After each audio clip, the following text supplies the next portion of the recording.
A ver, siempre se dice que la verdadera fuerza, pues no es no tener miedo, ¿no? Sino qué hacemos con ese miedo. Y de eso va precisamente la historia de hoy, la del guerrero ilustre. Un tipo que de verdad creía que había vencido a la muerte, para acabar dándose cuenta de que la solución no estaba en su espada, sino, bueno, en algo totalmente opuesto, en rendirse. Uf, qué pregunta. Pues mira, todo empieza ahí, con una de esas preguntas que nos rondan a todos por la cabeza de vez en cuando, ¿verdad? Para nuestro protagonista, esto no era solo una pregunta, era un terror, el terror que le persiguió desde que nació. No era solo el miedo a morir, no, era el pánico a la nada, a ese vacío que podría venir después.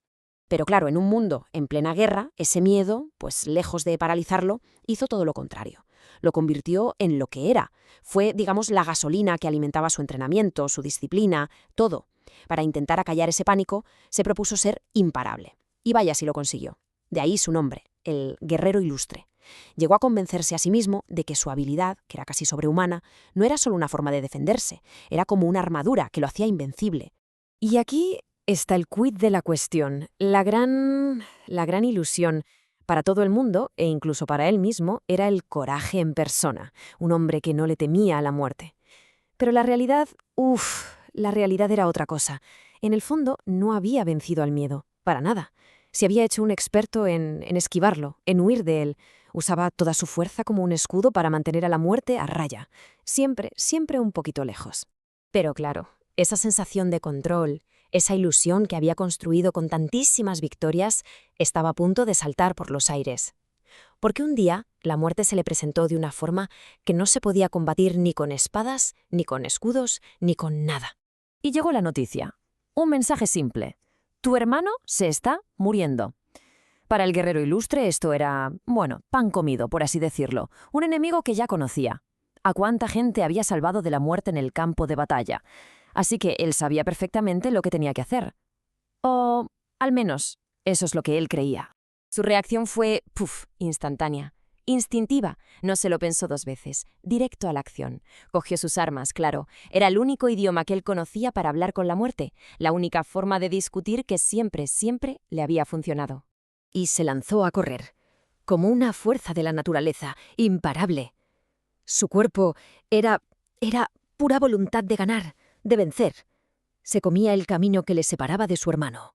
Nada, absolutamente nada, podía pararle. Cada músculo, cada fibra de su cuerpo, todo en él gritaba ¡Victoria! Era el guerrero ilustre, al fin y al cabo. Su poder era la respuesta para todo. La confianza que tenía en sí mismo, en su fuerza, era total. Pero al llegar, toda esa velocidad, toda esa fuerza, se frenó en seco. De repente. Todo ese impulso se esfumó en un silencio que lo dejó helado. No había enemigos, no había un ejército al que vencer, y su fuerza, por primera vez en su vida, no servía para nada. Allí estaba su hermano, en una cama, consumido por una enfermedad. Era la muerte, sí, pero no la que él conocía. Esta era silenciosa, ineludible. Un enemigo contra el que sus armas eran inútiles. Y ahí, por primera vez, el gran guerrero ilustre era totalmente impotente. Y claro, ese golpetazo con la realidad no solo lo paró, es que lo rompió por dentro, lo metió de lleno en una crisis existencial de las buenas, una de esas que desmontan todo lo que creías ser. Fue justo ahí, en ese silencio, delante de su hermano, cuando lo entendió todo. Se dio cuenta de la verdad. Su vida entera había sido una huida hacia adelante. Una huida muy bien montada, pero una huida al fin y al cabo. No había conquistado el miedo, ¿qué va? Solo había levantado muros cada vez más altos para no tener que mirarlo a la cara. La muerte de su hermano no fue una derrota, fue lo que, por fin, le quitó la venda de los ojos.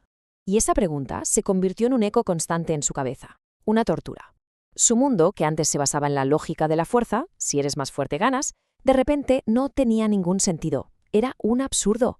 Porque a ver, si el final es el mismo para todos, ¿para qué luchar? ¿Qué sentido tiene todo esto? Y este contraste lo explica todo, ¿verdad? Por fuera, la gente seguía viendo al guerrero ilustre. Pero por dentro, él se sentía el frágil, el pusilánime. Toda esa identidad que le había costado una vida entera construir, se había esfumado, como si nunca hubiera existido. Así que, completamente devastado y sin una sola respuesta, se puso a vagar, a buscar algo, lo que fuera que le diera un poco de sentido a todo. Y entonces, como pasa muchas veces en las historias, justo cuando ya había tirado la toalla, apareció la solución. Y apareció de la forma más ilógica que uno puede imaginar. Imagínate la escena. En su peor momento, el guerrero más grande de todos los tiempos, se encuentra con un crío, un niño de solo 8 años. Y ese niño, con una inocencia de esas que te desarman, le va a dar una visión de las cosas que él, ni en 1.000.000 de años se le habría ocurrido. El guerrero, claro, en su desesperación, le suelta al niño que todo es ilógico, que morir no tiene sentido. Y el niño, con una tranquilidad pasmosa, va y le hace la misma pregunta, pero al revés. Esa simple frase fue como una llave que empieza a girar en una cerradura que llevaba años oxidada, y empezó a desmontarlo todo. Y el razonamiento del niño era de una simpleza aplastante. Le dijo algo como: a ver, si tú mismo sabes que nacer para morir no es lógico, ¿por qué te empeñas en buscarle una solución lógica? ¡Bum! Le propuso un camino totalmente nuevo. Deja de darle vueltas con la razón y piensa en lo ilógico. Y para rematar, le lanza la idea final, la paradoja que lo iba a cambiar todo. Una idea que chocaba de frente con todo lo que él era, con todo lo que había aprendido en su vida. O sea, encontrar la fuerza de verdad, no luchando, sino rindiéndose. No en la fortaleza, sino en aceptar que uno es débil. Y esa idea, tan rara, tan ilógica, fue la clave de todo. De repente, las piezas empezaron a encajar, pero de una forma completamente nueva, mucho más profunda. Y de pronto, lo que significaba ser un guerrero cambió por completo. Porque esas palabras del niño le trajeron un recuerdo. Una frase que había leído en la libreta de su hermano y que nunca jamás había entendido. Mi poder se perfecciona en tu debilidad. Lo que antes le sonaba chino, de repente tenía todo el sentido del mundo. Se dio cuenta de que no era un acertijo. Era una invitación a dejar de luchar con sus propias fuerzas, a rendirse y a confiar en un poder que iba mucho más allá de él. Y fue así como su título, El Guerrero Ilustre, cobró un significado totalmente nuevo. Ahora era guerrero, sí, pero no porque hubiera dejado de tener miedo, sino porque ahora se enfrentaba a él cada día. Era una lucha constante, y era ilustre no por sus victorias, sino porque es increíble, es notable, cómo alguien que se reconoce débil puede, de alguna forma misteriosa, mantenerse en pie. O sea que al final ya no era ninguna de sus versiones anteriores. Ya no era el niño dominado por el miedo.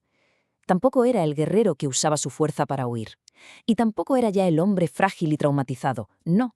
Ahora era una persona que aceptaba su miedo, sí, pero que había puesto su confianza en algo mucho más grande, algo que lo trascendía todo. Y así termina la historia del guerrero ilustre, dejándonos con esta pregunta en el aire. Una idea que, la verdad, le da la vuelta a todo lo que siempre hemos pensado sobre la fuerza. A ver, ¿y si la verdadera fortaleza no está en nuestra capacidad para ganar, para controlar? ¿Y si en realidad empieza justo ahí, en el momento en que nos rendimos, en el momento en que aceptamos que nuestras propias fuerzas ya no dan para más?